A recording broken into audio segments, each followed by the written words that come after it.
This government meeting is brought to you by Eastworks and our local cable subscribers.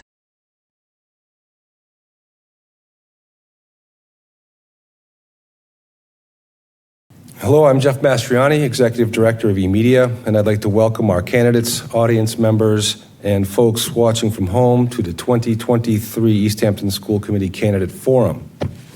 I'll be your moderator this evening, and Lindsay Sekula will be our timekeeper. The format for the forum will be as follows. Each candidate will have a 2-minute opening statement, after which I'll read 3 prepared questions, and each candidate will have 2 minutes to respond. Once we've finished those questions, we will collect and read questions from folks here in our audience.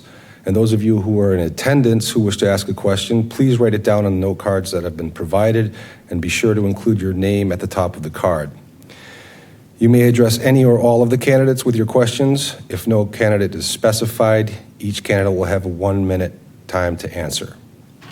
Finally, after we finish with the audience questions, each candidate will give a 2-minute closing statement. So we'll begin with opening statements, and we'll start with Eric Guyette. Hello, I am Eric Guyette. I am a resident of Easthampton since 2011. I live with my wife, Carrie, and our 2 children, who are both students at Mountain View Elementary School. I am in my 16th year teaching. I have taught in 4th grade, 5th grade, and I currently teach 6th grade in the Westfield School District. I was a member of the committee to improve Easthampton's future, which helped us spread the word about what we ended up with our new schools. I am a member of the Easthampton Soccer Board. I'm an active coach, coaching my children in basketball, baseball, soccer, and any other place that's needed. I think of myself as a very calm, patient person. I enjoy listening to people, and my purpose is to better understand their point of view, their perspective. I strongly believe that in order to build our school's futures, it has to be done in a positive and proactive way, and that must be the foundation. And if I am elected to the school committee, I would look forward to working with my colleagues on the school committee, as well as working with people in the town, parents, families, staff, hearing them, listening to them, and doing my best to meet their needs, which will overall help us meet the needs of every child that walks into our schools each and every day. Thanks. Okay, thanks, Eric. Next, Megan Harvey. We're just passing a placard. There you go. All right, I'm Megan Harvey. I'm a current member of the Easthampton School Committee. I live in Easthampton, have lived here for about 10 years with my family. I have 3 kids in the district. My youngest just started kindergarten this year, so I'm still processing all of the emotions from starting kindergarten. But I have 3 kids all at Mountain View right now. We're working our way up to the high school. And I love living in Easthampton. When we came to Western Massachusetts about 15 years ago, we decided we wanted to stay, and we knew right away we wanted to raise our family here in this city. We love the vibrance of the city and all the things we have going on. Most of all, what we love about the city is that everyone here shows up and cares and invests in the city and in the schools over and over again, and that includes things like voting yes on new school buildings, but also means, regardless of whether you're supporting or sort of voicing concerns, showing up at public meetings and watching at home and sending emails. This is a group of people who very clearly care about the community, and I feel grateful to be raising my kids here. My background is in public health. So that informs a lot of the ways that I sort of think and process information. I'm an evidence person. I want to get all of the information, and I think sunlight is the best disinfectant. So and that's a public health joke. And so I like to, get all of the information out for everybody to see and have it be in a public meeting so folks can find out what they'd like to know about the district and what's going on, and then use that to make the best possible decision. And I thank you for hosting this, and I'm glad to be here tonight. Thanks, Megan. Ben Hersey? Let's see here. Okay. Hi, my name is Ben Hersey. I am running for re-election to the school committee. I have lived in Easthampton for 10 years, moved here in 2013 with my wife and our infant son, and when he was old enough, we enrolled in Maple School, which is down the street from our house, and immediately fell in love with the community there. Felt truly inspired by what is possible with public education in this town. We are deeply in love with this place, and it's been a great pleasure to be able to serve for a couple of years on this committee and to be able to participate and to do my part to help not only the students, but just the whole operation of the way things run here. I have my professional career is entirely in public education. I have worked for the better part of 25 years in public schools as a substitute teacher, a paraprofessional. I've worked as an after-school program coordinator. I've been a professional writing tutor, all those things. And for the last 15 years, I've worked at Holyoke Community College as an English faculty member there. And so it's become a real life project for me to make sure that public education is sustained and continues on in a as healthy a way as possible, because the well-being of the children in a city, for me, is where everything begins. It starts with the kids and it goes from there. That's my vantage point. I know that a city is a very complex place. A community is a complex place, but if the kids are not okay, then something needs to be done. So I see my role in this as a supporter and a helper, and I'm here to listen. And I very much love listening to parents, communicating with parents, and I hope to keep doing that as a committee member again. Thank you. Thanks, Ben. Sam Hunter. Hey, everybody. My name is Sam Hunter. I am a parent of a 7-year-old at Mountain View School. I've also lived in Easthampton for about a decade. I actually served on the school committee before I had my son because I have this weird interest in this type of work, and it's always been the type that I love getting into policy. I love reading documents really closely and making sure that we're following every single letter. I work for the Department of Developmental Services, and I do program monitoring, and I coordinate a program for children with developmental disabilities who are at risk of residential placement. So I work with pretty much every school district in Central and Western Mass. And I love Easthampton so much because it is so, it just has this different edge from so many other places where I've worked. And I always feel like that it is full of people who are curious and inquisitive, who want to learn more and want to do better. And that's a community that I've always been really proud to be a part of. I also was a teacher for a year. It was not the right job for me. And I also know this because my wife is also a teacher. She's an ESL teacher in Westfield. And so it's been interesting to sort of see from her perspective all of these different policies that we've been implementing or have talked about implementing. And also, in addition to being a parent in the district and being a former school committee member, I'm also a member of the LGBT community, which, has been really great for our family to live here because it is such an affirming place. And it is really great to know that my kid is going to grow up in a community with other families like his. So that's a little bit about myself, and I'm looking forward to talking more. Thank you, Sam. Next, we'll hear from Linda Markey. Hi, I'm Linda Markey, and I moved to Easthampton about 4 years ago.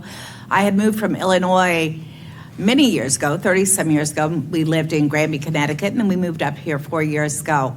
In Illinois, I was a school teacher in the Illinois public education system there. I was a kindergarten teacher, and then after I had children, I did a lot of subbing and a lot of substitute work throughout all the different grades. And then after moving here, I was in corporate for a while. So I worked at Konica Business Machines. I was in corporate. I was at mid-management. I also started a test prep company. So I have two Easthampton-based businesses now. I have a test prep company that works with students at subject matter level from kindergarten through 12, and also provides services for ACT, SAT, SSAT, any of the standardized tests for college advising. That perspective, I think, is kind of special because I do understand standardized testings. I understand the importance and the fact that they're not really very equitable. One of the areas that I want to work on is trying to make sure that we have a very equitable school system, a very inclusive one.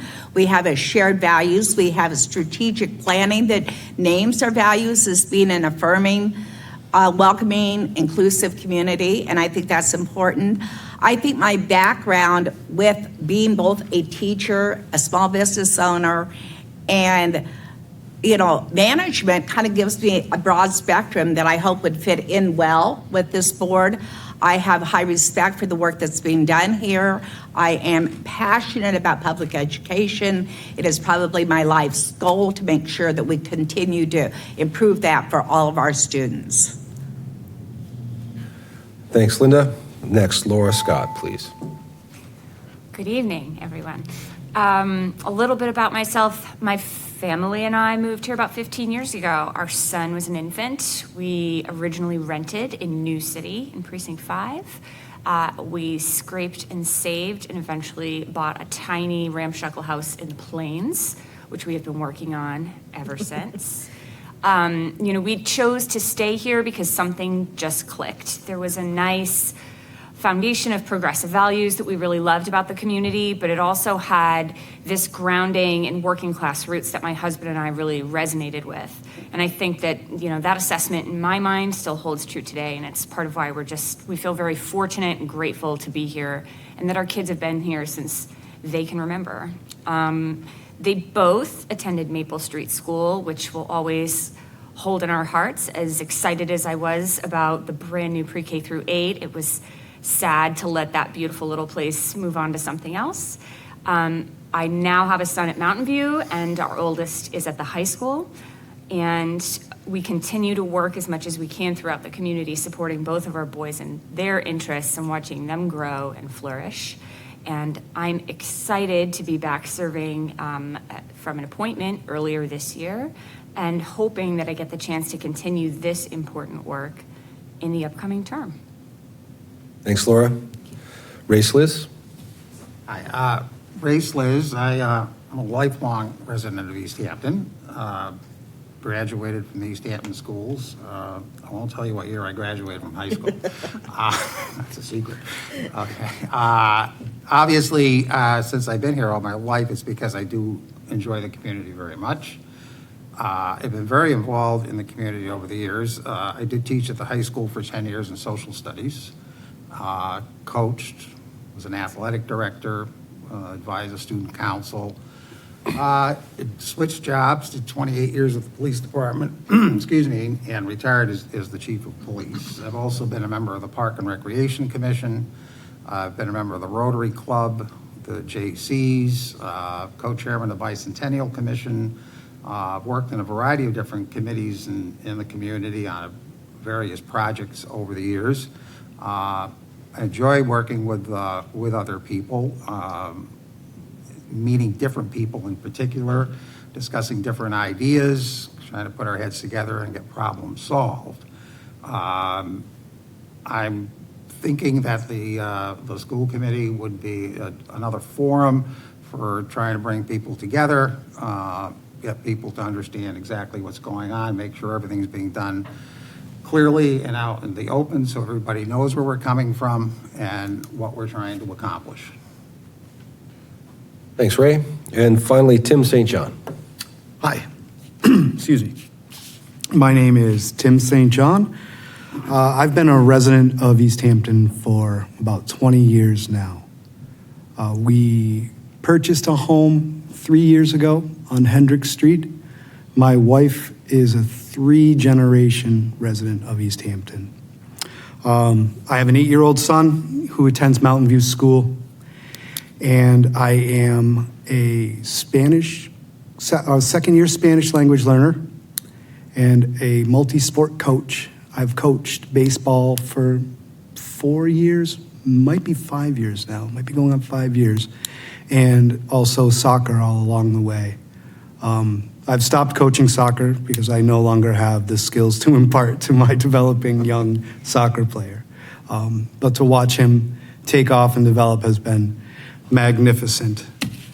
I've spent 5 years working as a behavior management specialist at Brightside for Families and Children with children who were wards of the state. They'd been removed from difficult situations and placed in another difficult situation. Through that position, I was exposed to the struggles that families face, firsthand the struggles that families face, and the challenges that are presented to them. And I saw children become institutionalized, but I also learned a little bit about self-reflection and seeing the kind of the human side of the people that you serve. And that was at a pretty young age. I was directly out of high school. Okay, so Easthampton also has some great volunteers and some very diverse programs and some wonderful people.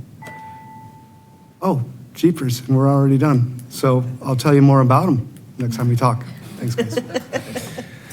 Okay, that concludes our opening statements.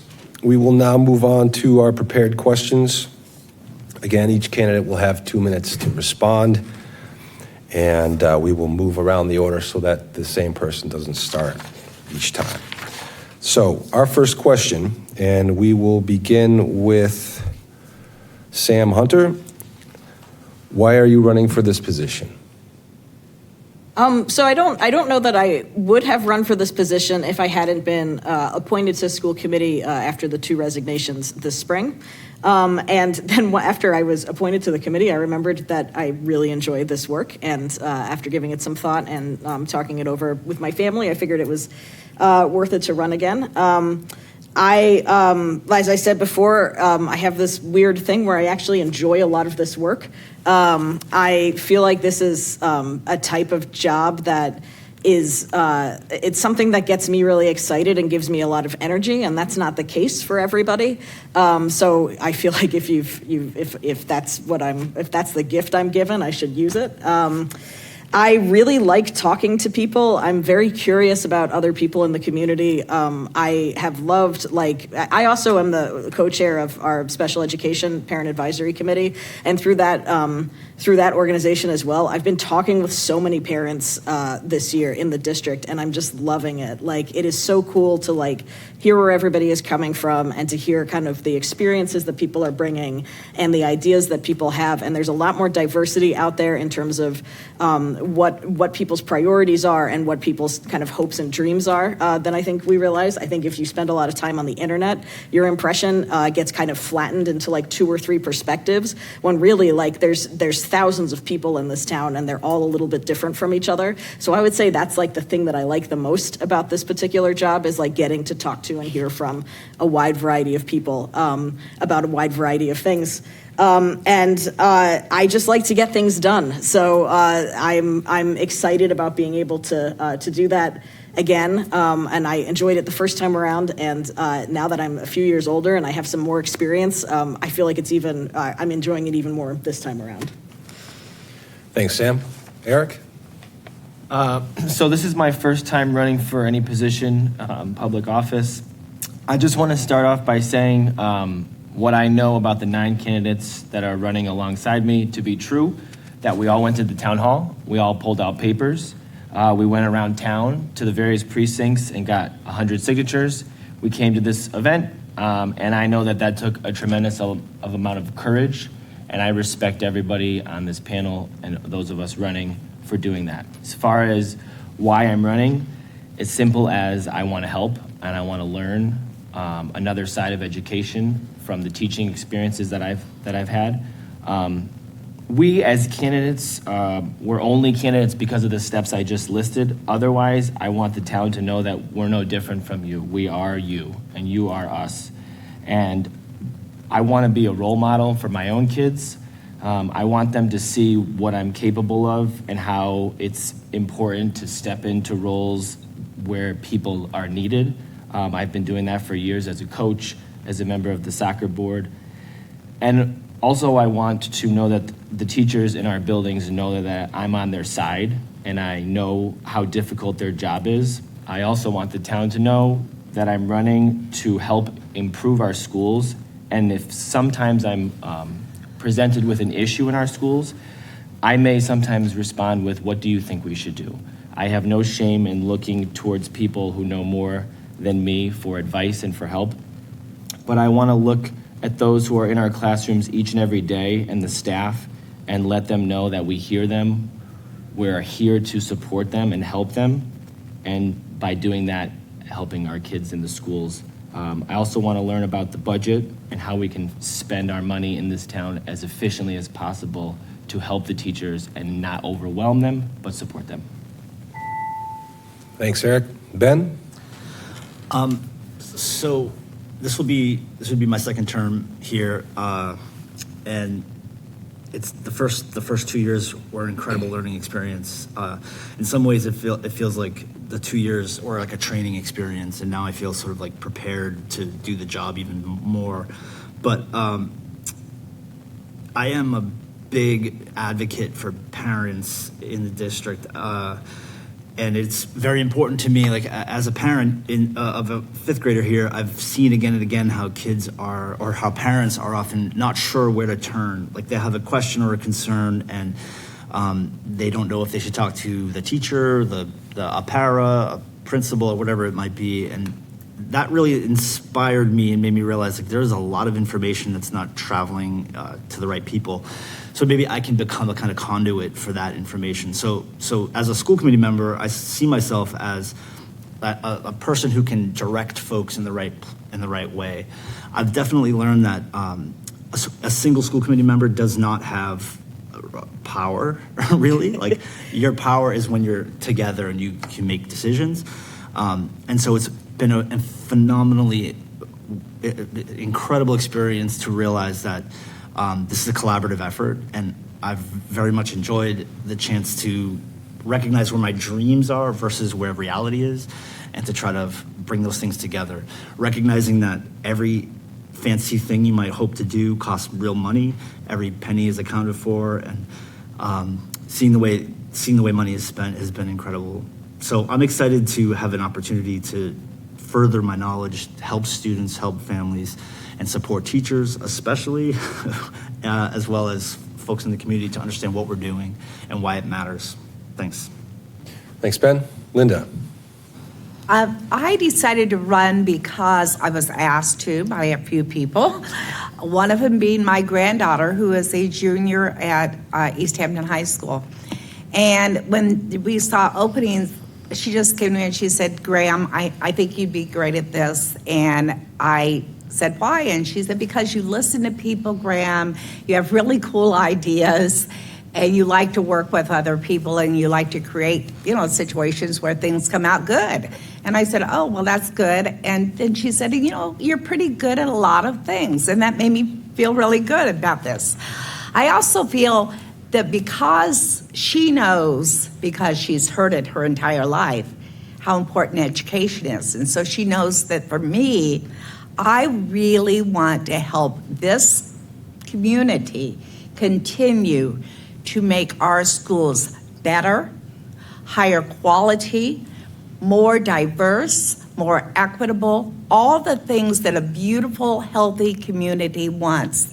And I think a lot of that comes from what Ben was talking about, others have talked about, is listening to people, becoming part of the community, making outreach into the community, because if an entire community sees the schools as theirs and has this ownership for it, then we can together continue to build a really firm foundation for our children. And this is rapidly changing. That's another reason is I'm a pretty techie person.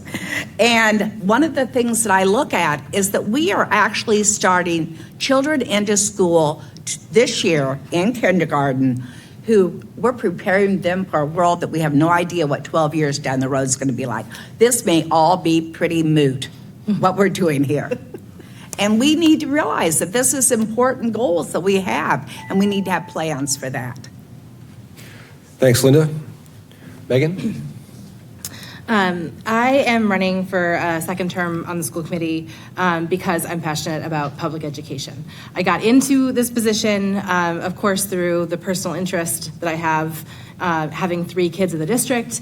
We've had a really rocky road in the past 6 years or so as my kids have entered, not just here in Easthampton, I mean broadly, as we've navigated through a pandemic and our educators have on a single day pivoted to online learning, and me realizing that we have a many years in the district, and it's time to be involved with it.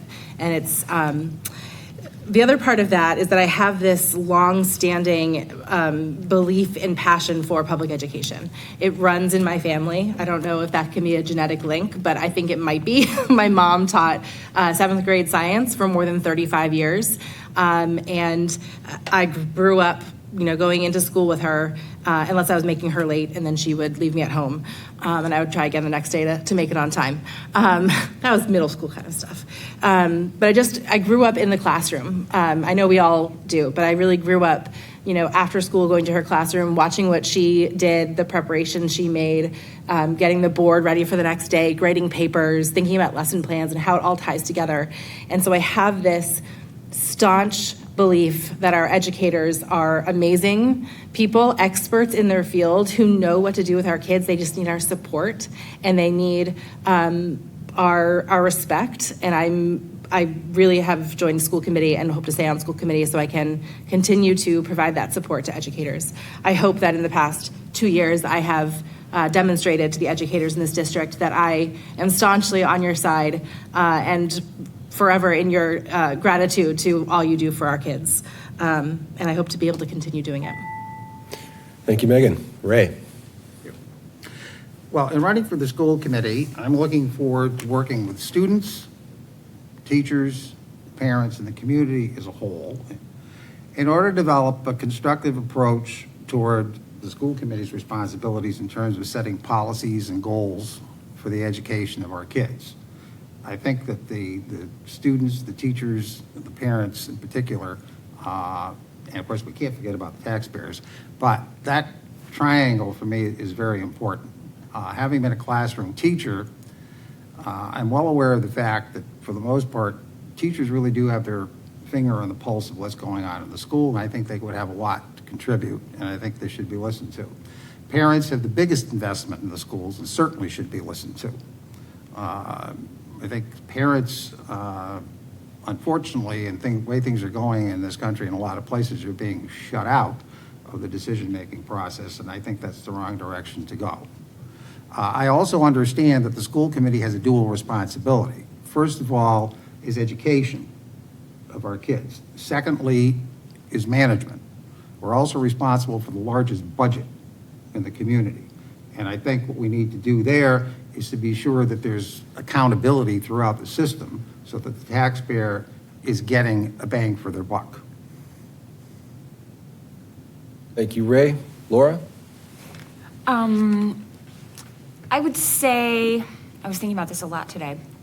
I think the reason that I'm running is a triad of circumstances. There was a need, an ability, and an inspiration.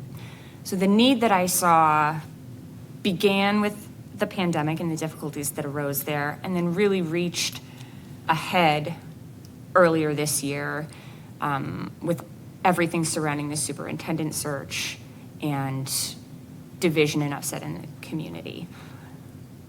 The ability that I would identify would be not only my infatuation with public education, but my co-infatuation with public service. I studied government and history in college. Before I had kids, I was a grade 5 through 8 social studies teacher. And at the beginning of the year, every student would tell me that this was their least favorite subject. And my goal was always to convert at least 50% of them to make social studies their favorite subject. It is the telling of stories. It is a wonderful gift. If you'll just give me a semester, I'll turn your mind around on that. I believed I had the ability, with my experience in serving prior, my commitment to public service and public education, to help steer the ship through what seemed to me to be really troubled waters and a really tall task for the community and the school committee in particular. The inspiration and what kind of opened up my time would have been my father, who lost his battle with ALS earlier this spring. And, we spent a lot of time together, in his final months. And he was my biggest cheerleader and my biggest hero. And I think I can hear him telling me that you do all the good you can in all the ways you can every day you can. And I'm still here, and I know how to do this work, and I love it. So here I am. Thank you, Laura. Thank you. Tim? Hi. So, I believe in participating. It's a principle that's preached to us throughout our lives. It's be the change that you want to see. And I want to see Easthampton continue to be a welcoming, inclusive, and open-minded community. My heart has been touched by the people here. So I'm putting my money where my mouth is. I'm not here because I think that I'm a perfect candidate or that my participation will solve every problem presented. I don't think it's ego or hubris to have the audacity to be here. I'm volunteering to the community to get involved in a space where clearly there's ongoing work to be done. Work to assure access to our public resources, to maintain and improve safety and emotional wellness in our schools, to hire a superintendent who demonstrates the administrative abilities and the philosophical outlook best aligned to support our community's goals and vision. Sadly, there are still hungry families in our community, and if a rising tide lifts all boats, the ongoing economic development of our community must provide a leg up for those who depend on these structures for access to opportunity, while also providing the education and support to take full advantage of those opportunities. School is a place for aspirations, and the teachers, administrators, paraprofessionals, building staff, and volunteers create and maintain the structure where students come to explore their history and their future. Thanks. Thanks, Tim. So now we'll move on to our second question, and we'll start with Eric. What is the most important goal you would work on, and how do you believe you will accomplish this goal? 2 minutes. Right. I think my most important goal, starting if I'm elected, would be to listen to family and listen to staff in our district. The people who know the kids best, our parents, caretakers, and the teachers that are in the classroom every day. I think that in our country, we often have this one-size-fits-all model when we look at schools. I've worked in very small districts, very large districts, and I think it's important that I understand I'm not looking to improve schools. I'm looking to improve the Easthampton schools. So that starts with me listening to all of the folks who are a part of that. And in doing that, I would look to get acquainted with the budget, how the budget has been spent over previous years. It's my experience as a teacher that oftentimes there's new things that are purchased by districts where teachers and staff are looking to help provide support for kids, but they're spending time learning new things on top of things that they already have. So I'd like to look at the budget. I'd like to look at how we can spend it in a reasonable and smart way so that it allows teachers to use the resources they already have without being burdened. And that way they can support the kids in the strongest way possible. Those would be my starting goal. And listening, I think it's very important to understand that if I'm elected to the school committee, I don't run the schools. I work for the town. I work for the families. I am here to listen and to do what I can to help the families and to help the staff in our schools. Thanks, Eric. Ben? So this is a massive question, even though it's just one thing. But and I think I wanted to start by saying, like, one of the great aspects of this job would be to be able to support colleagues in their work, their special project, or their vision. And I look forward to being able to, like, whether it be just being a sounding board or to actually, go out in the community and help make things happen. For me, one of the things that really emerged over the 2 years of my first term was a lack of student voices in this process. We have a student rep who comes once in a while to the meetings and reports on the calendar and the sort of social engagement action at the school. But I often found that I am never given a chance to hear from students directly about what their lives are like on the ground in the schools. So obviously, a high school student would be much more able to articulate that. But I would also love to hear all ages in terms of what it's like to be a student in our schools. We in the school committee we don't have a say over, the actual day-to-day life of the classroom, but it's imperative to understand, what are they going through, what are they feeling, what are they hearing, what are they seeing. So that's one of my goals. I want to ramp up student representation. Mass General Law has a law where we're supposed to meet with student government at least once every couple of months. They're supposed to come to our meetings and present. And I would very much like to have leadership groups, student government groups, whatever it is, come speak to us, let us hear what's going on, and really amp up the sense that students have a say or have a voice in what we do. It's missing, and it's a problem, and I'd love to work on that. Thanks, Ben. Linda? I feel somewhat strange coming after Ben, considering I'm going to say very much the same thing. Yeah. I've worked with high schoolers for the last 20 years because I work with them one-on-one for test preparation. They talk to me all the time. I hear about schools all the time. And their voices are important. I mean, I love to talk to them. I think it's really important that we hear from the students all the way through.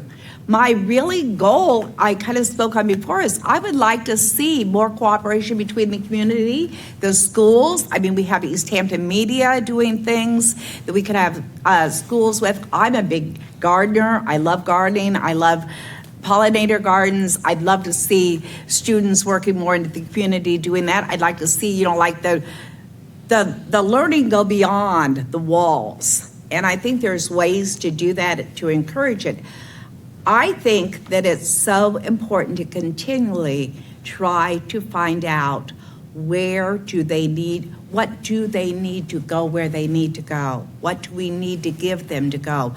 That's our goal as a community, to be able to, when our high schoolers graduate, and I would like to increase the rate of graduation and try to address the dropout situation. But as we listen to them all the way through and provide them the tools so that they make it all the way through, so then they can turn back into their community and give, to their community, so that they can be the communicators, the creative thinkers, the community leaders that we want them to be. And I think that it is. It's just about helping to build this community, and fostering this would be like my number one thing to try to do. Yeah. Thanks, Linda. Megan? The most important goal facing the school committee in the next 2 years is hiring our next superintendent. It's clear to me from my experience, both as a committee member in the past 2 years and as a parent in the district, that our choice of a superintendent is incredibly important and has effects that will reverberate through the community for some time. So that is very much on my mind as I'm thinking about what is my most important top priority heading into the next 2 years. And the question of how we will achieve that, and how we will find a superintendent who's a good fit, who aligns with the values of our district, who supports our students and our educators, who works well with the city and the mayor and with the school committee. That requires input from everybody. That requires starting in January when the 6 new members are sworn in, and sitting with the mayor as the 7th member and looking at the entire process from start to finish. How do we want to recruit? How do we want to advertise for this position? What are we hoping for? What are our values that we want to emphasize? How are we going to have community members and parents and stakeholders part of the process from the very beginning? How can we learn from mistakes that have been made in the past? And even if they weren't mistakes, how can we just improve the process at every point so that we end up at the end of the process with a superintendent that our community has really vetted and supports. And even if it wasn't necessarily a unanimous decision from any pocket of the community, everyone feels good about where we have ended up and how we got there. So that is forefront on my mind for the next 2 years. Thank you. Ray? Okay, thank you. I think my most important goal would be communication and keeping open lines of communication between the school committee and the community as a whole. And as I mentioned before, also with students, with teachers, and particularly with parents. If elected, whatever 6 of us are going to be sitting here certainly don't have all the answers. And I think the more people that you listen to, you're going to more than likely you're going to make better decisions, because you know where the community as a whole is actually coming from, and understand what they think their schools should be doing, how they should be working, and within reason incorporate those kinds of ideas into our policy and goals, since that's our primary function, really. Let's face it, the superintendent runs the schools day to day. This Education Reform Act, back when it was at 95, took most power away from the school committees. So what we can concentrate on is policy, goals, and we also have the authority to establish an evaluation process to see whether those goals and those policies are being adhered to and how well they're working. And I think that does take communication and input in order for all that to come together effectively. Thanks, Ray. Laura? It seems clear to me that the primary and most important goal is the superintendent search. I'm very pleased at this point with our choice for an interim superintendent. I think Superintendent Benenda is a wonderful fit, and I'm very proud of her work, and I have a lot of respect for how she conducts herself. That said, I think we need to examine the process that will be immediately beginning in January, forming a new search committee, and I think we need to improve on past performance, having a number of community forums. Maybe they will be poorly attended, maybe they will not, but we will make every effort to involve and engage the community as much as possible, and to make clear how the process is meant to work, where the backstops are. I believe that hiring professional counsel would be advised, given what we've been through recently. Somebody who doesn't have a horse in the race, is just there to give legal guidance and procedural guidance to the committee and explain things to the community. I will also say, and I said this several times at the event we had last week, that my goal is not the fast, my goal is the best. Much of a higher administration search has to do with luck and timing. So I think we open our search in January, we see what pool is brought forward, and maybe we see some real good fits rise to the top, and maybe we don't. And I think we have to prepare the community that if we aren't satisfied with the results of an initial search, we jettison for this year, we look at our other alternatives, perhaps to extend an interim position, and we move forward to the next year.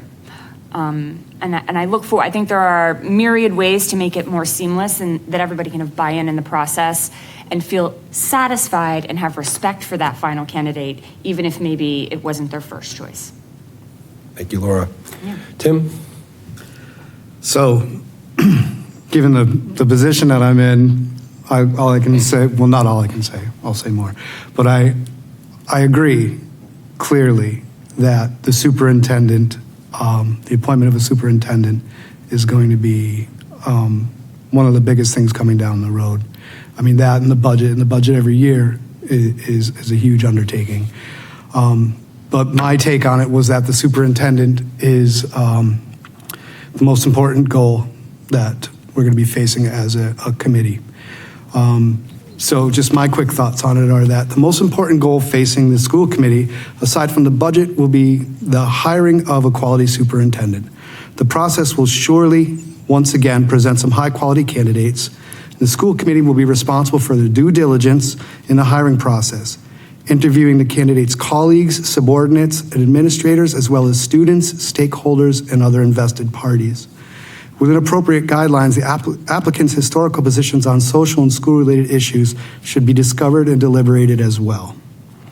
Once assuring a fair, transparent, honest, and thorough dialogue, accounting and examination of each applicant's candidacy, the school committee would then be tasked with deliberating and advocating for the candidate they believe has the most ideal intersection of experience and administrative capability. Those, along with displayed actionable comprehension and support of Easthampton's educational and greater community goals. As a school committee member, I would strive to interact with the community in an effort to know their needs and hopes regarding the public school experience and to view the candidate through the lens of those accumulative positions. Thanks. Thanks, Tim. So I am going to have the benefit of going last here, which is that I also feel that the superintendent search is the most important thing that we're going to be faced with, and Laura and Megan have really spoken to a lot of my concerns around that. I agree very much with the idea that we want to do this process really well, and if we have to do it more than once, we will. This is a problem that is hitting a lot of school districts right now. There's a lot of superintendent turnover. A lot of superintendents waited until COVID had wound down before they retired, and we're seeing we're part of that. It's not unique to Easthampton. This is something that's hitting every district right now. So I want to have a really good process that we're really clear about and transparent about, and that we're also able to change if we need to and go back and fix if we need to. So since they've already said everything I wanted to say about that, I'm also going to add that I think the second most important thing is the budget that's coming up. And I know that my colleagues and I disagree a little bit on this. I feel like we're probably in for a harder budget year than we've had in the past, specifically since a lot of the extra COVID funds are being phased out in the next couple of years. So we don't actually get, I think there's kind of a myth that on the school committee we get a lot of say over the budget. We really have very little that we actually get to make choices about. There's a lot of different laws we have to follow. There's a lot of different entitlements that we have to provide. And there's a lot of places where we actually don't get a say.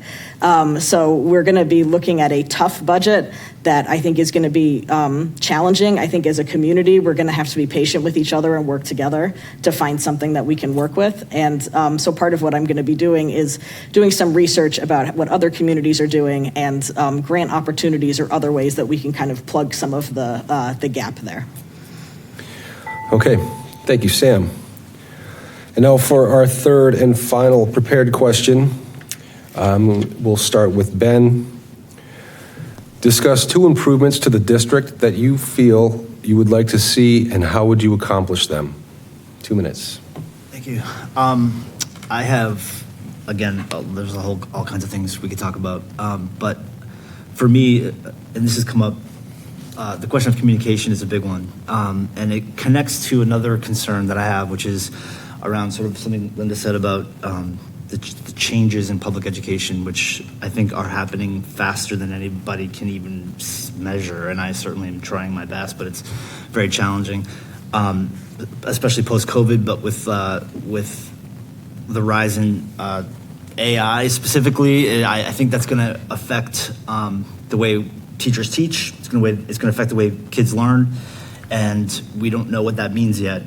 I think we have to be prepared for some real serious changes that are coming down the line. So a combination of communication with families, with the public, with Easthampton, whether that be through a kind of regular messaging from the school committee itself or from the administration, would be a really big, important thing. But I think also I'm very much interested in digital literacy, and I think I would like to see some enhancements in curriculum that might allow for, teachers to begin to discuss with young people ways to, intelligently, critically use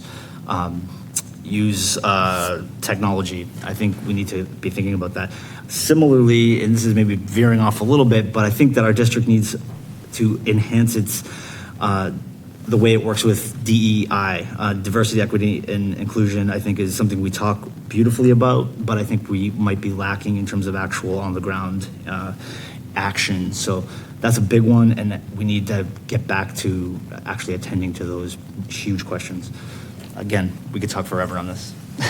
Thank you. Okay, Linda?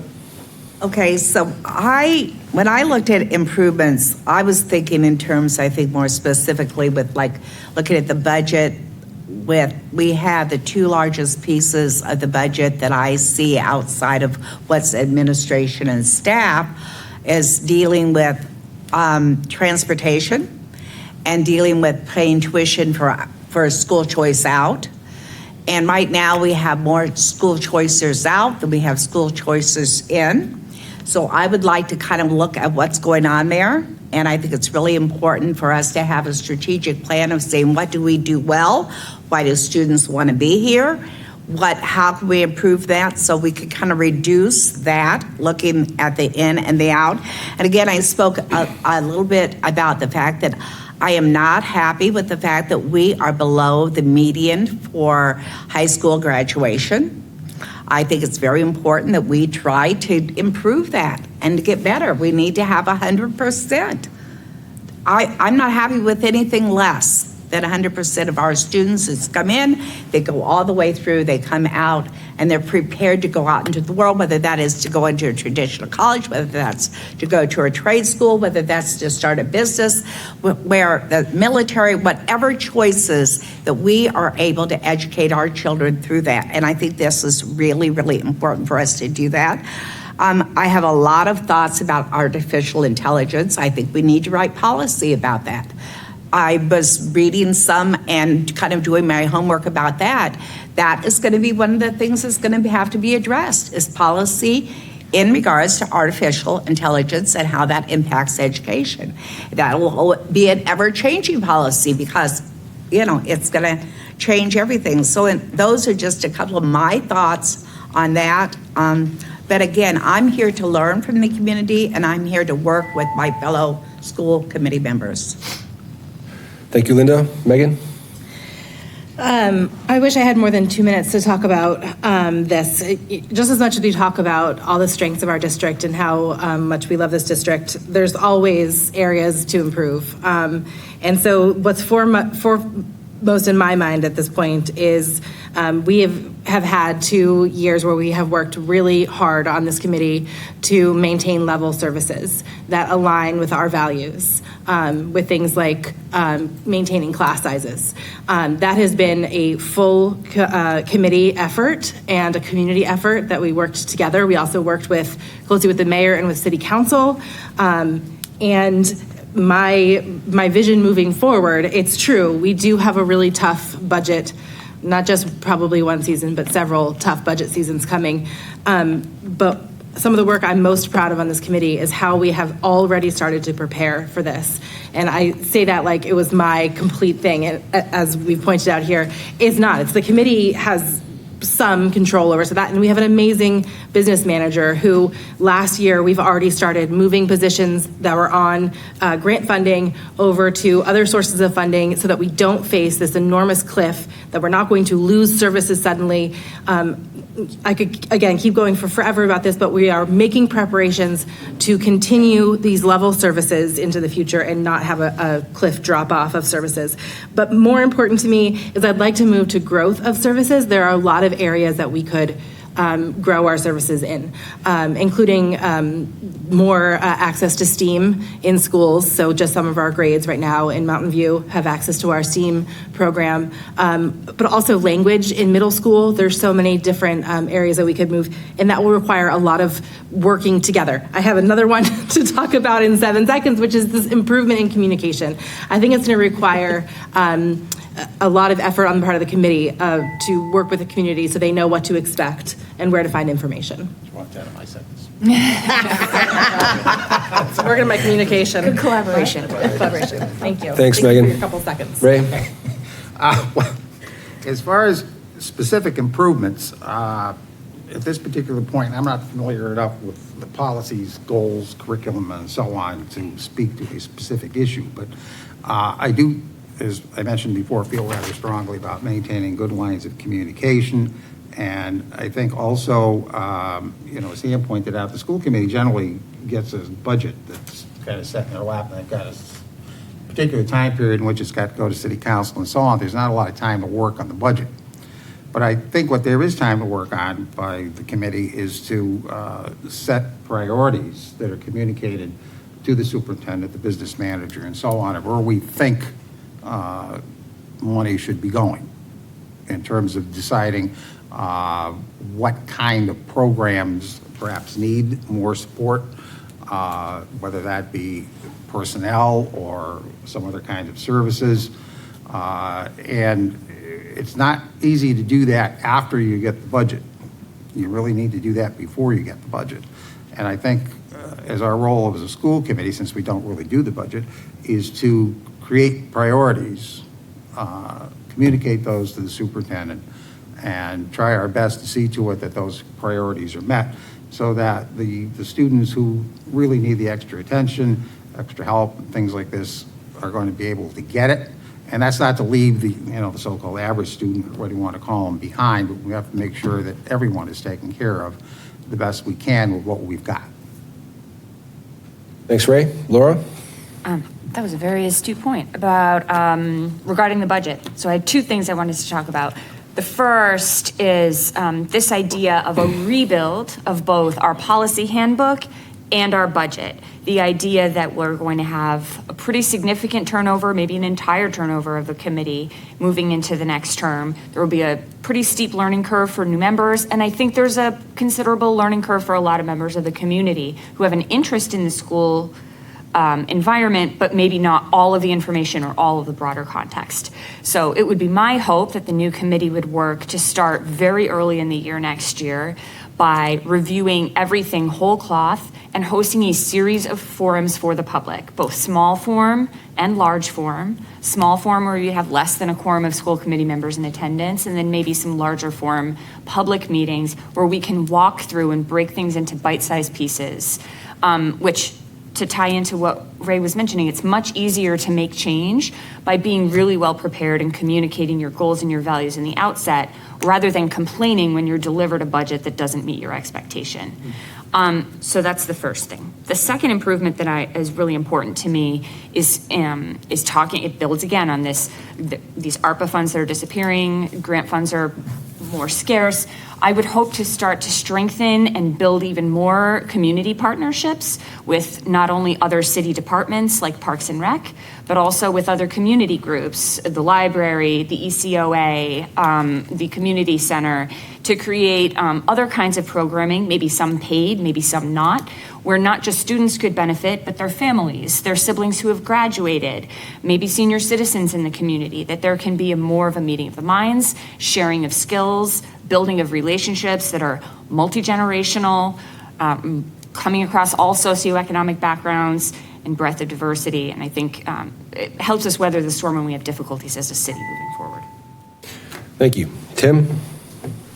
Okay, so the kind of the pie in the sky option that I wasn't even going to touch on, but was brought up and it to me needs touching on is just improving classroom sizes, an improvement in ratio. And I know it's hugely constrained by the budget, but it's just something that if you're talking about some of the things that you'd like to achieve, that would be an incredible asset for our community. And it would that would help us with people choicing out. We would lose less students because we would be able to provide a higher quality experience for each student. What I would like to see is our schools continue to move towards greener and more sustainable practices, There are free resources that would provide evaluations, recommendations, plans, and contacts that would apply to composting and recycling, trash audits that would improve the improvement of resources and reduce trash, energy audits that would improve the energy consumption of our school buildings. And those, that's like a free program that we could take advantage of. It doesn't add anything to the budget. I'd like to see more community engagement, more outreach to employ the great resources this community has, more theater, music, and art performances. These activities are the heartbeat of our community, and it would create a more welcoming and inclusive environment, and it would create more face time between the community, between families and their educators and their administrators. And it would also immensely benefit our children by allowing them to discover the drive within themselves to create and contribute their perspective to the world. This can be accomplished potentially by highlighting funding to be reserved for school-based initiatives, as well as using existing assets, such as a family engagement coordinator to increase outreach. Thanks, Tim. Sam? Can I just ask a point of order real quick? Certainly. So we're supposed to discuss 2 improvements, but we get 2 minutes for each. So are we discussing like one at a time? Or I just banged out. We all did them. you all did them all together? Okay. Yes, yeah. In 2. I think 2 minutes each 2 minutes. is each person. 2 minutes each person. Okay, cool. Thank you. I appreciate that. So I'm going to talk about first transportation. I think that this is, in the time that I've been in Easthampton, this has been a constant source of stress for a lot of families. I think with the building of the new school, it has become a stress for more families than it has been in the past, and also with the additional cost of transportation now versus 5 years ago. I think we're seeing it affect our budget in ways that has been much more than anticipated. So there's a number of different ways that we could work to address the transportation challenges. One thing that we could look into is investing in our own, instead of putting it out to bid, and doing it in-house and investing in our own buses. Possibly electric. It depends on kind of what the incentives are that are available. It depends on kind of what makes sense fiscally for us, and what is actually possible in terms of the number of students that we have to move every single day. The other thing that I think we've underutilized in this district is, my child has a disability and he gets special transportation on a van that's operated by Vanpool. We spend a lot of money on Vanpool vans, and I feel like my son at least could probably ride a regular school bus if he had a monitor on the bus with him, and that would be cheaper than operating a special van for him. And then it would also give him a place to be like a regular kid on a big yellow school bus, which is what he really wants to do. So I think we need to kind of explore special transportation as well as kind of a place where we could maybe both save some money and also provide a better experience on our buses for our kids, because more adults on the bus are going to make the buses better for everybody. And so that was transportation, and that's most of my time. The other thing I was going to say is just in general, I'd like to talk a little bit more about transition services for students with disabilities in particular who are aging out of school. And hopefully I'll get to talk about that in a little bit. Thanks, Sam. And finally, Eric.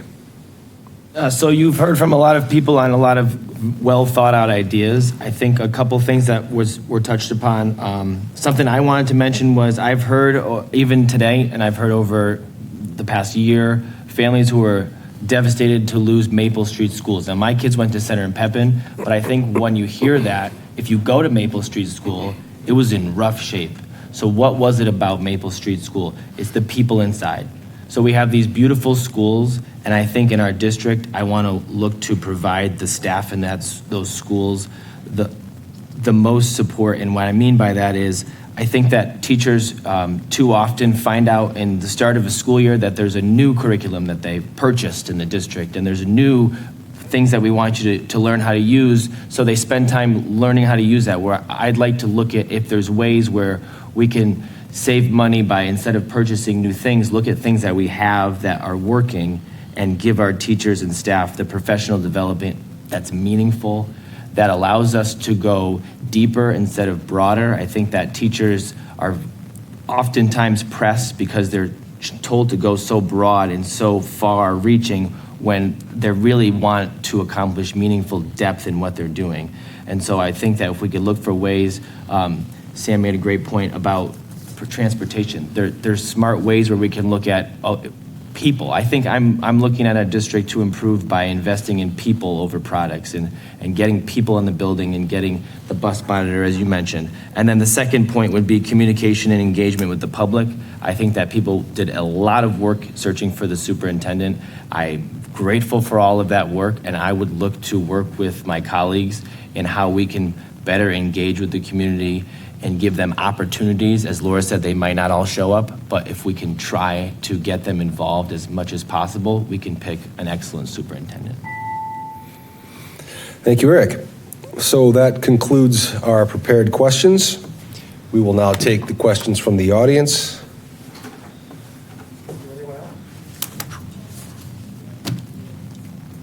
No? Okay. Okay, so I will read the question. Linda, we're going to start with you, and you'll each have 1 minute to answer. Okay.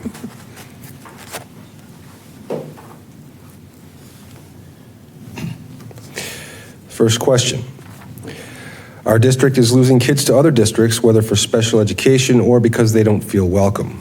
What would you do differently in our district to retain students in specific to the population retention? I didn't really understand. Could you just slow down? What would you do differently in our district to retain students in specific the population retention with School choice out. Oh, specifically to population retention. Okay. Yeah. I don't really have a real clear answer of what I would do right now. This is the first time that I'm running for a school committee, but I think it's such an important thing that, I've already brought forth that I think that this is important. We need to find out why they're leaving our schools.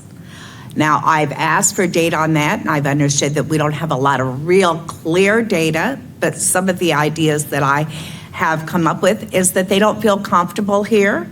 Perhaps they're not seeing educators that look like them.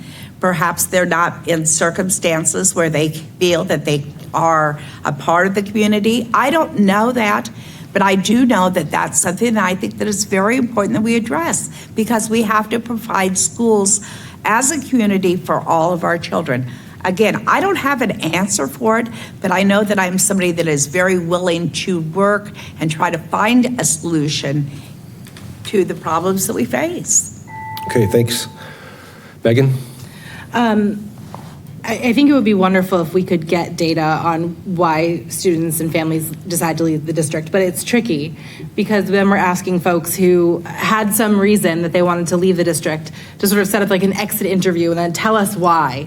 And so by nature of it, this is really difficult data to get, which leaves us kind of scrambling to figure out what is going on. How do we make people feel safe at school? How do we make people feel welcome? I think there's also an aspect of feeling like they're listened to and that their lifestyle and the way that their day and their family works is going to work with our school.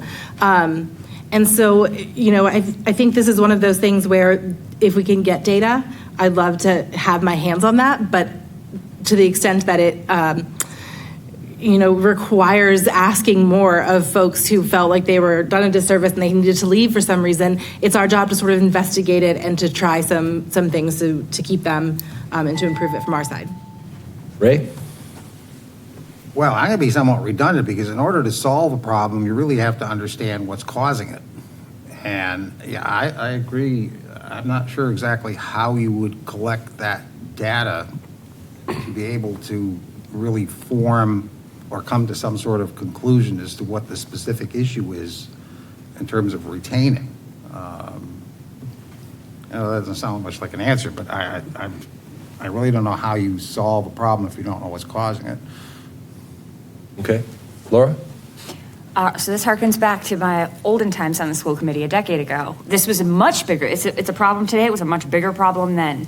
And at that time, I proposed offering families two solutions and encouraging them to take either or both. The first would be proposing an exit interview with a staff member that they felt comfortable with. The second would be a survey that they could return anonymously. The survey, it turns out, is actually quite effective. If somebody is dissatisfied with a product or a service you offer to the point where they're removing their child from the district, they tend to not have a problem putting that on paper and sending it to you on their way out the door. And you can gather a lot of data. I would also caution everyone on the panel, don't assume you know why people are leaving. Don't assume you know why people are leaving. It can be personal circumstances. It can be that a parent works in a neighboring district and it is easier for their schedule that their child attends the same district. Never assume, send out a survey, offer an exit interview. Thank you. Tim? So, I think some of the things that we can take a look at, maybe enacting, are curriculum audits and material audits. People need to see themselves represented in the material that they're learning from. And so that was the next part. And language services, we need to make sure that we're funding language services. Again, people need to see themselves represented in their community, and they need to see themselves represented in the structures, the public structures in our community. And the public school is a place that we all contribute to. And if somebody's contributing to this space and they don't feel represented in that space and they don't feel honored in that space, it's going to be difficult for them to own any space in that space and to learn. So curriculum audits, material audits, and language services. Those things are important. Thank you. Sam? So I'm in an unusual position here in that we actually did leave the district for my child's first year of kindergarten. And the reason we did that was because what was offered to him as a special education student was not in line with our vision for him and was not in line with our values. And we felt that he was being underestimated and stereotyped. And it was really, really hurtful. And I took it very personally that we couldn't get a kindergarten education for him here. And then, like Laura said, our circumstances changed and it didn't make sense for him to go to his other school anymore. And so for first grade, we were back in district. And I felt like we were really welcome back in a really loving way. And I'm with Laura in that I think what we need to do is talk to people about why they're leaving. And then if their circumstances are changing, talk to them again and give them opportunities to say, hey, what would make it better this time? That is one thing that I wish we could have had was a little bit more preparation as we got into first grade. So I think that makes a big difference. It certainly made a big difference to us, and I'm glad we did it. Thanks, Sam. Eric?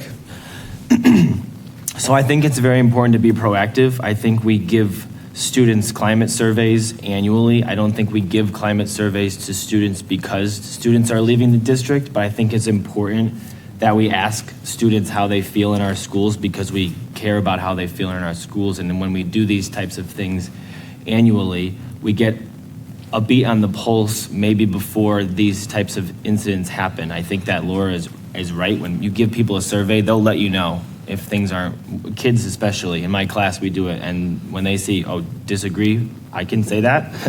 So they'll let you know, and I think that it's very important that we also reach out to families with these surveys. I understand that some families might not feel comfortable, but I think that just stopping there is not the solution. I think finding resources, other people in the community that can reach out to families who maybe don't feel comfortable talking, finding ways to reach these families in whatever means possible. Thanks, Eric. And finally, Ben? Lots of really great ideas on the table. I think this also connects to the question of communication. I think we need a much clearer sense of where our families are at. So I think surveys are a great idea. I do this as a teacher in class where I survey anonymously students about what the experience of the class is like, and it helps me shape things as we go. I think if we could do that with families or parents across a school year, we could get a lot of information to kind of help guide where things are going. Maybe there's a question of a culture shift around like growing and changing and needing to be a little bit more flexible and responsible to the dizzying variety of things families go through.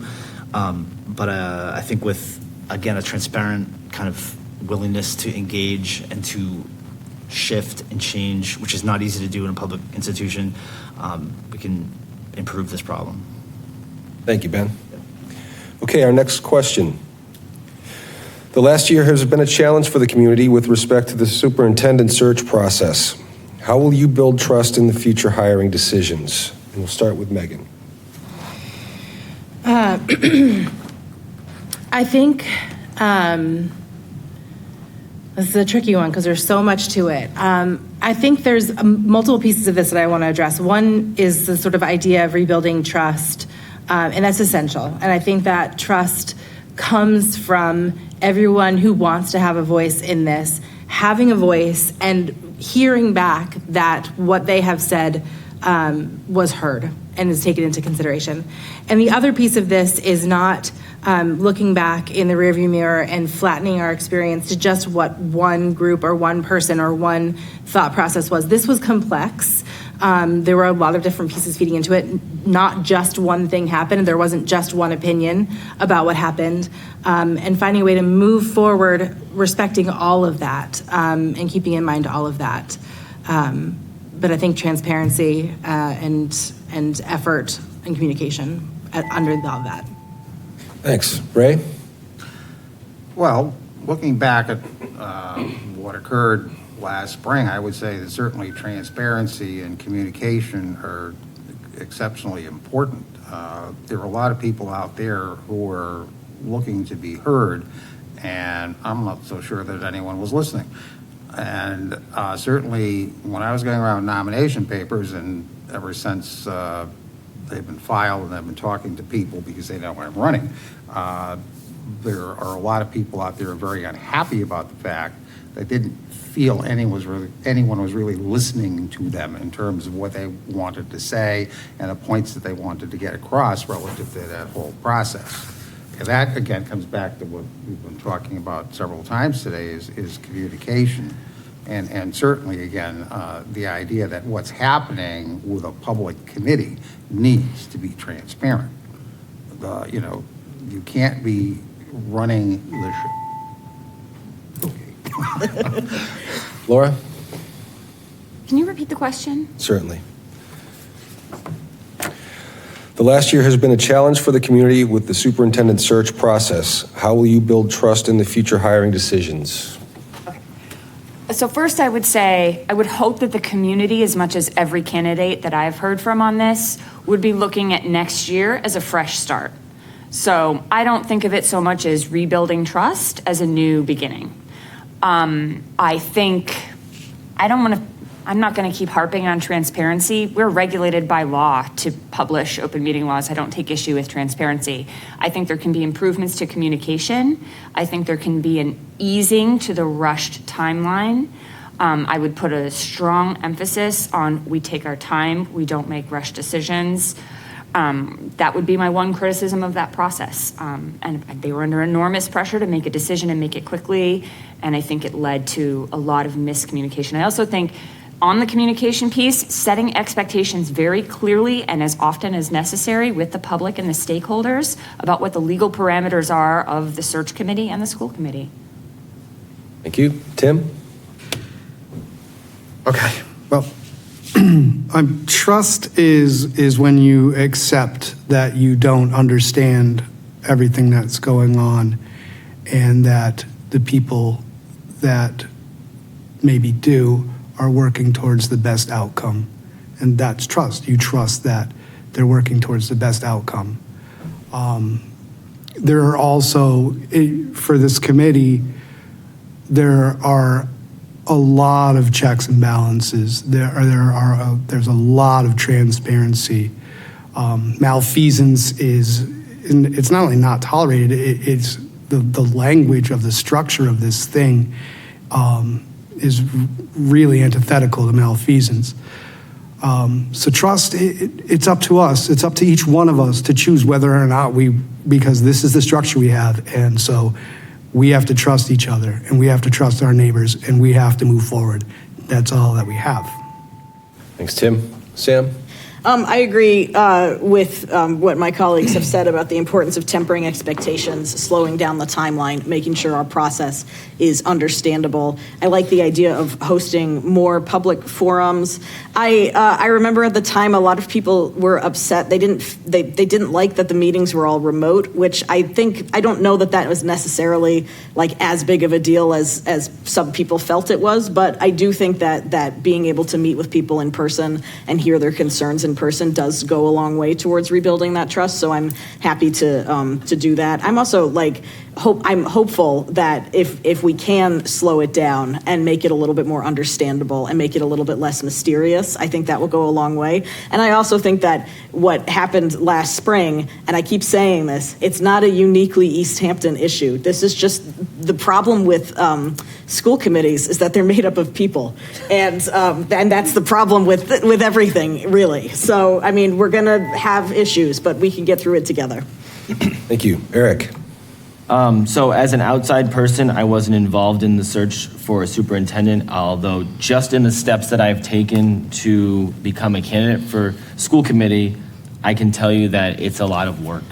And I can tell you that I trust and I believe that anyone who goes through this process wants to do what's best for the schools. I think it's far too much work to go about trying to do the opposite.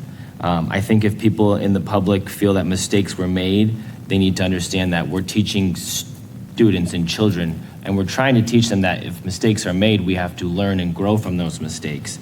I think that anger can divide, but compassion can help heal and bring growth. So I think that trusting that anyone who's willing to come up here to get their signatures, to go around town, truly wants to help this community and to help these schools to improve. Thanks, Eric. Ben? I think what I want to say is mostly been said.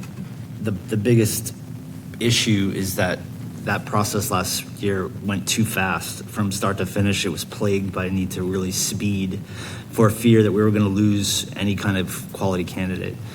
And that really did sort of affect every step along the way.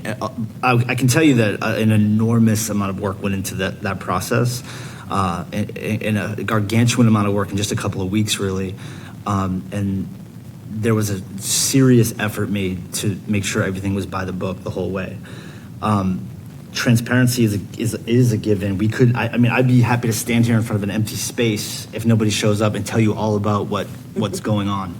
As much as we can legally, there are obviously limits, and that is a very difficult thing where there's a certain kind of threshold, but I'm 100% open to whatever kinds of concerns people have, and I'm happy to talk about this whenever. Just let me know. Thanks, Ben. Finally, Linda? I think one of the first questions that I was asked when I was a candidate was about that situation.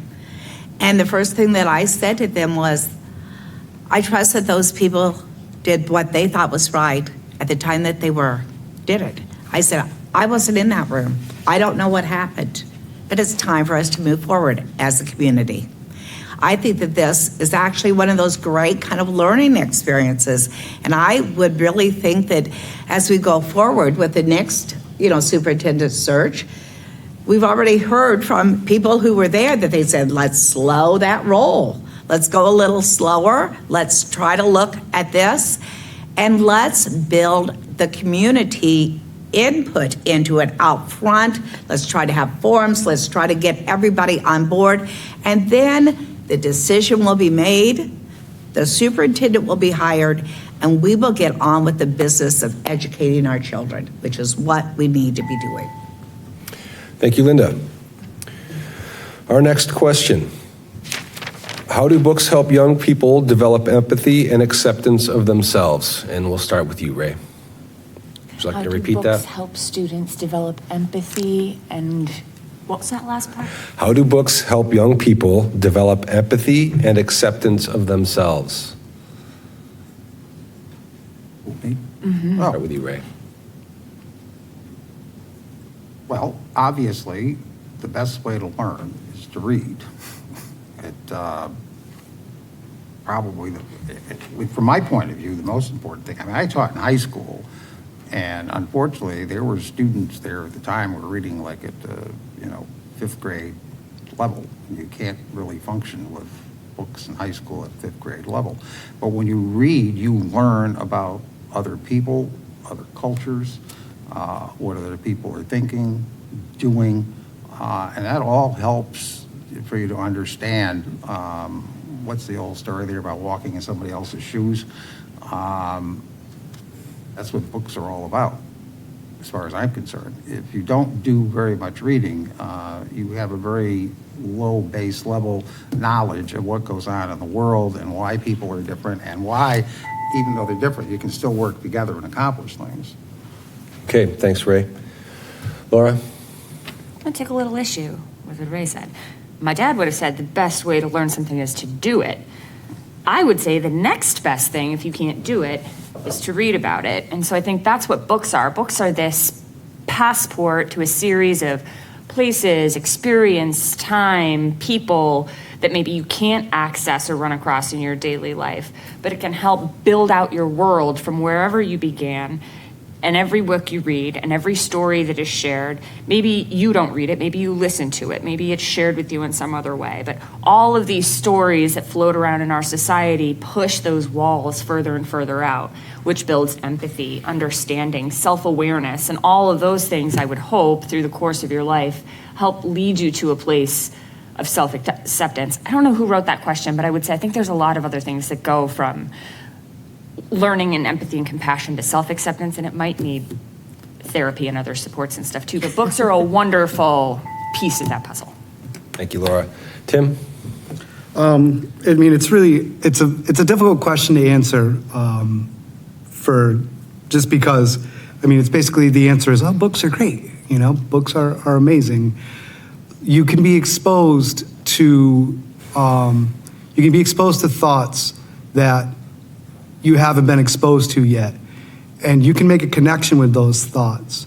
And all of a sudden you can discover something about yourself and you can be less alone, or you can feel less alone when you know that there's somebody out there that thinks the way that you do, or that is experiencing the world in the way that you do. And without books, I mean, I don't know exactly where you would come across, the opportunity to have those experiences. I think books are all of the things that Laura said so eloquently, passports. That's what I have to say about it. Thank you. Sam? So when I was in school, whenever we got an assigned book, my mom would read it at the same time that I was reading it, and sometimes we would discuss it, and sometimes we wouldn't. But I remember it was really cool because I read all sorts of stuff that was assigned in school, and I was also a big reader just generally. And I had this privacy where I could read by myself and kind of experience the world by myself, and then I would talk about it, with my friends or with my mom or with my class or online or, and so then it wasn't just a private experience anymore. And so I think kind of learning who you are is a series of looking at somebody else and saying, is it like this for you too? And then realizing, oh, it's not like this for that person, or it is like this for that person. And so, that's what I'm bringing to this one. Okay, thanks, Sam. Eric? Empathy and self-acceptance in books. I think that representation is incredibly meaningful. I think when kids see themselves in the characters, not just people who are like them, but people who look like them, it makes a difference. I've been a male teacher in elementary school for 16 years, and every year I remember one family coming into open house, and they said when my son came home, they said, my teacher has a beard. So I know that I can connect to the boys in my room because I was a 5th and 6th grade boy. So that goes directly to the books that are in the classrooms. When people see themselves and they see characters and they see people who act like them, who think like them, who look like them, it gives them a voice and they see themselves, and that means so much to kids. So I think that by having different things available to everybody is incredibly important in allowing kids to see themselves and to learn how to be themselves while learning about empathy at the same time. Thanks, Eric. Ben? What's up? That's 20 minutes? Okay. Went by fast. We'll finish out this question and then we'll be done, okay? So go ahead, Ben. I think it's like absolute given. Books help kids not only discover empathy, but discover the world, discover what's possible for themselves, discover community, discover what it means to make mistakes and to live and to survive, discover like their imaginations. I worry a lot about how I think children's lives are dominated, their days are dominated from the time they wake up to the time they go to bed. And I feel like we don't give enough space for the imagination to have a dedicated space in their daily lives. I also think that books are in competition with Fortnite. They're in competition with like an array of like gadgets and such. As a lifelong reader, as a writer of books, I am a 100% advocate of the importance of these things. Our library should be overstocked, and we should find ways to get our kids in the library more than they already are. Thank you, Ben. Yep. Linda. Books are just such wonderful places to go and to escape and to find and to explore and to see and to know and to feel and to touch. And I'm having this experience just this past week. My granddaughter is reading To Kill a Mockingbird. I read To Kill a Mockingbird. I'm rereading it with her. I had forgotten so much of it, and I'm seeing such a different perspective because my granddaughter is Black and I'm white. So all of a sudden I'm seeing the characters, and I'm seeing, oh, when they go to the church, the Black church, that's where Jules would be. Or if we go here. And you look at that and you see that juxtaposition of life. And then you see our lives together as granddaughter and grandmother. And it has been one of the most profound experiences that I've had over this past week, is just dealing with looking at that book from those perspectives. Thank you. Megan? I could talk about books for the rest of the night. I'm a book lover. If you come over to our house, the common thing that we hear from people is that there are books everywhere. And I like that about our house because books make me feel safe. They're my safe haven. Libraries are my safe haven, and they always have been. And the question is about how that builds empathy and compassion. And the answer is that everything is possible in books. You try on perspectives that you agree with, you try on perspectives that you hate, that make you angry, and that make you think about them while you walk around later. You immerse yourself in these stories that are true or stories that are not true, but that make you think about something, that forge neural pathways in your brain that once they're there, they don't go away. They're just there. So every time you read another book and you open another pathway, you have opened up your mind to the things that are possible. And 4 seconds, I would love to talk about books more. The Easthampton Library is like my safe place, and I love it there. And it builds empathy and compassion. Okay. Thank you, Megan. I love books. I love books. So that concludes our question portion. We are now going to have a closing statement from each candidate. You will be allowed 2 minutes for that, and we'll begin with Laura. Okay, take your time.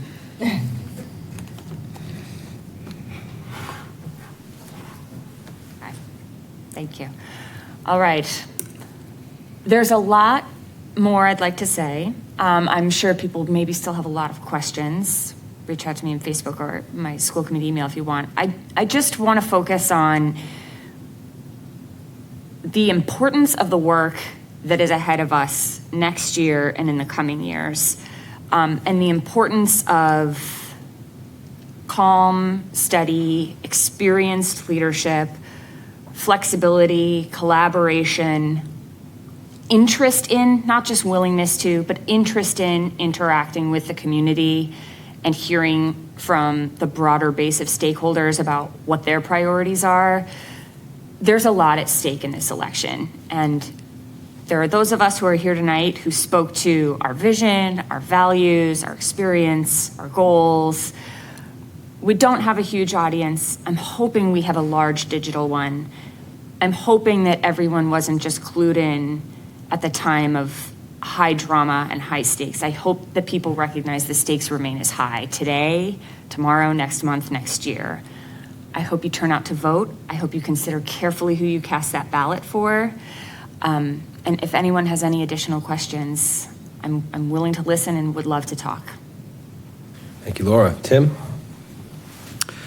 So in closing, I would like to say that November 7th is around the corner, and we have a number of quality candidates stepping up to serve the community. We're very fortunate. And remember, as you approach the polls next week, that this is next week, or is it the week after? That this is not about our national politics, and it's not about our larger social issues. This is about us here. It's about the people you see at the grocery stores and the baseball games, and it's about our kids and what we want to get done for them to have the best shot at making a difference in the world. So vote your heart, vote your conscience, and do what's best for these kids. And I really don't think you can make too much of a mistake. You've got a lot of really great candidates. I'm very happy for all of us. And I thank you for your time. Thanks, Tim. Sam? So when my son was 3 and he aged out of early intervention,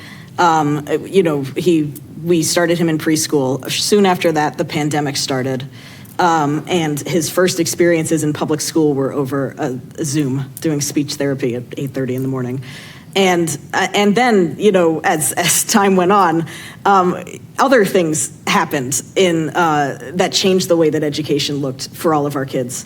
This school year started with a historic heat wave that closed many schools in the area. And notably, they did not close our schools because we invested in a school building that could be climate controlled, that children can attend when it's really, really cold out and when it's really, really hot out.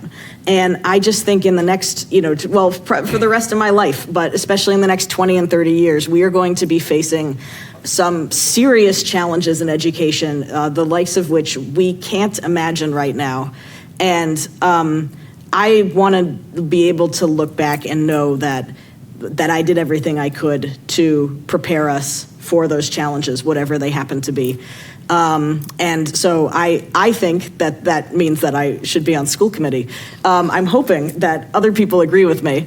And I just really treasure the opportunity to serve with all of these folks who are up here tonight and everybody else in the community, because I think we're going to have to move past kind of some of the really exciting drama, especially the stuff that gets reported in the paper, because the big issues are the things that we're going to be remembered by, and they're the things that our kids are going to have to deal with long after we're gone too. So that's my ending. It didn't sound as depressing when I thought of it. So. Thank you, Sam. Eric? So I'm going to open my closing with the actual vision statement for Easthampton Public Schools. We envision a future where Easthampton Public Schools are the heartbeat of our community, where all are accepted and able to authentically participate in academic, emotional, and social learning within a setting that is welcoming, inclusive, and adapted to the needs of all students. I think that we all play a role in improving our students and improving our children's educational experiences. I think that we're all here. We all signed up to run for these positions because we really want to be a part of it. I remember when everything happened with the superintendent, I decided I'm not angry, I'm listening now. And that was my take, is I need to start paying more attention. So that's why I'm here, because I want to pay more attention and I want to be more involved. I think that searching for our superintendent, I would look at someone with vast perspectives like myself. I'm a coach, I'm a father, and I'm a teacher. I would look for someone who has those perspectives as far as teaching mostly, who knows what it's like in the classroom as well as out of the classroom, that empowers our staff and trusts our staff to know that people go into education because they want to help kids. And if we give them the tools that they need, they can flourish and these kids can flourish. I think it's a big moment right now for our town. I think that it's very important to know that our kids are watching.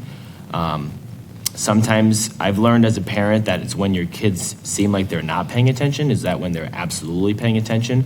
So how we display ourselves, how we act towards each other, if it comes from a place where we want to improve our schools and we want to help each other and support each other, I think we'll fulfill that vision statement that Easthampton has laid out. Thank you, Eric. Ben?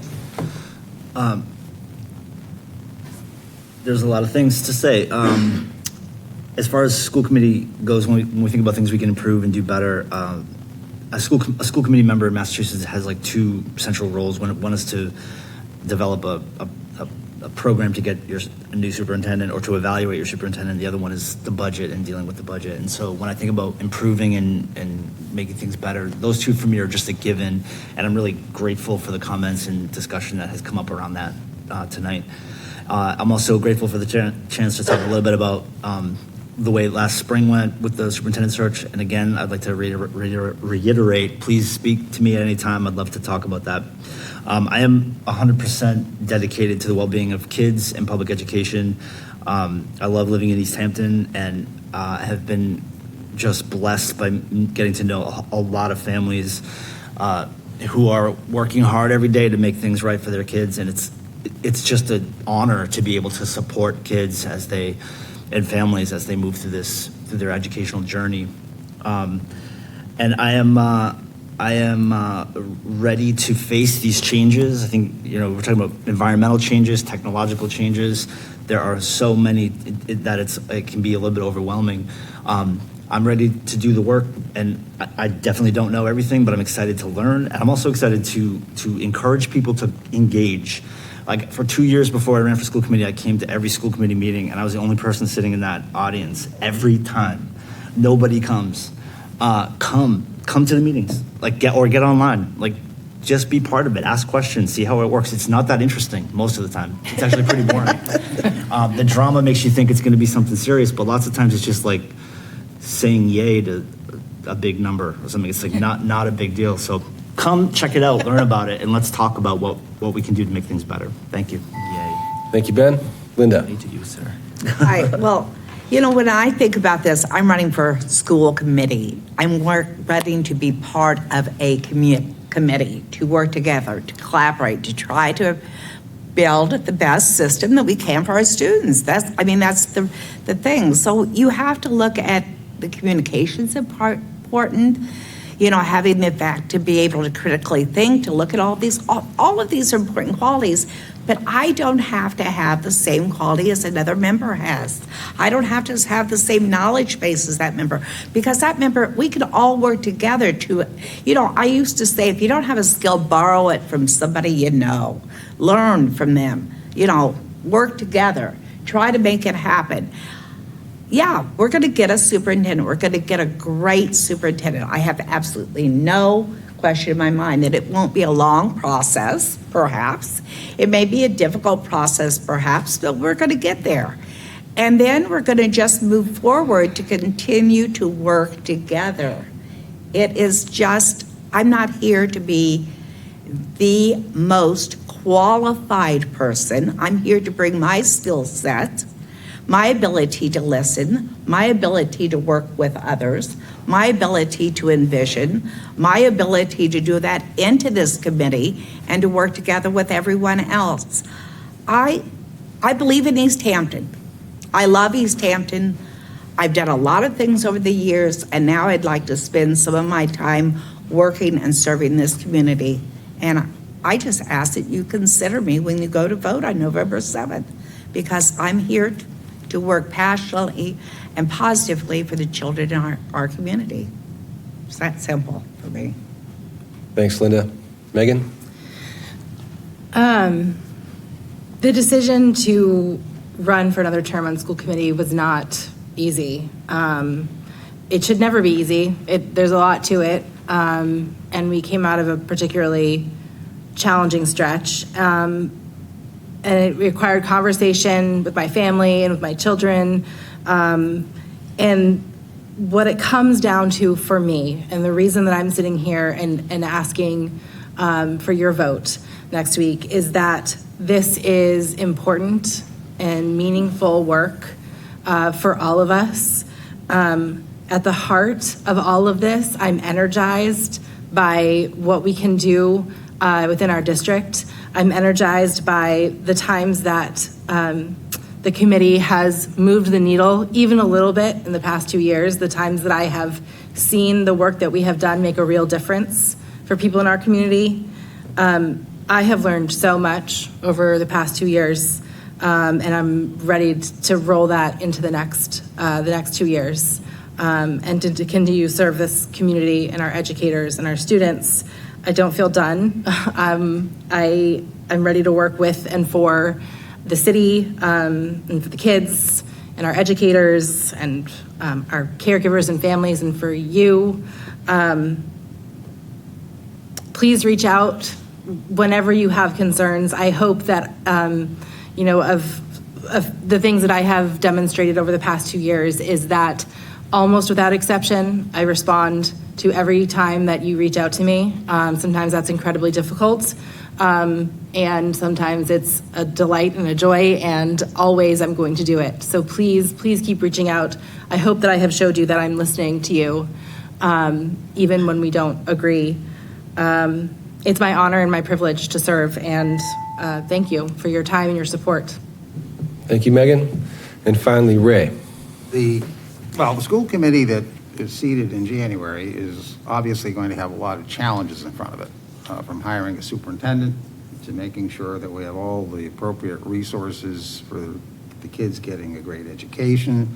And we could just go on with the list of all the things that everyone has mentioned. And I think that the only way that's going to happen is if we, as a committee, work together for common goals, if we keep continuous lines of communication open, as I mentioned before, with students, with faculty, with parents, with the community at large, try to make people understand that our primary goal is to do the best that we can in order to provide the students with the education that will take them into the future in a very positive way, and do so in a manner that is structured. And by structured, I mean, obviously, with regard not just to the educational components, but also to the financial components, so that the whole package creates a situation where the community, generally speaking, feels that, as a committee, we're doing what we're supposed to do in the best way we know how to do it.